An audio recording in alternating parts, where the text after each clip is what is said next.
पुणे पुढच्या बातमीकडे राज्यात वादळी पावसाचा इशारा देण्यात आलाय। रत्नागिरी, सिंधुदुर्ग, साताऱ्यात जोरदार सरी बरसण्याची शक्यता आहे। उर्वरित महाराष्ट्रातही वादळी पाऊस आणि येलो अलर्ट जारी करण्यात आलाय। कोकणात मान्सून सक्रिय झालाय। आज मृगनक्षत्र नक्षत्र या ठिकाणी सुरू झालेलं आहे। आजपासून कोकणात पावसाची बरसात होईल असा देखील कयास या ठिकाणी लावण्यात येतो आहे। मात्र मान्सून जरी सक्रिय झालेला असला तरी पण हवा तसा दमदार पाऊस अद्याप बरसलेला नाहीये। अनेक तालुके सध्या पावसाविना कोरडेच असल्याचे पाहायला मिळत आहेत।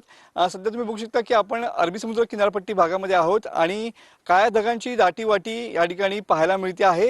हवामान खात्यानं या ठिकाणी पहिल्यांदी गोवा, त्यानंतर तळ कोकण आणि त्यानंतर रत्नागिरी असा मान्सूनचा प्रवास या ठिकाणी पूर्ण झाल्याचा अंदाज या ठिकाणी वर्तवलेला होता आणि त्यानंतर एक दोन पावसाच्या दमदार सरी वगळता सध्या पावसाची जोरदार बॅटिंगची प्रतीक्षा या ठिकाणी लागलेली पाहायला मिळते आहे। कॅमेरामन समित गजनेसह मी मनोज डेले, TV9 मराठी, रत्नागिरी। अकोल्याच्या अकोटमध्ये युरिया खतासाठी पहाटेपासूनच शेतकऱ्यांनी गर्दी केल्याचं पाहायला मिळालंय। कृषी सेवा केंद्र सुरू होण्यापूर्वीच शेतकरी रांगेत उभे होते। खरीप हंगामाच्या तयारीसाठी युरिया खताची मागणी वाढली।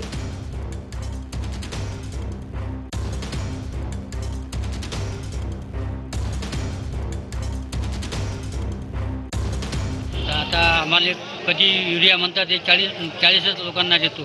इथं तर 200 लोक आहेत। मग असं काही बंधन आहे का साहेब?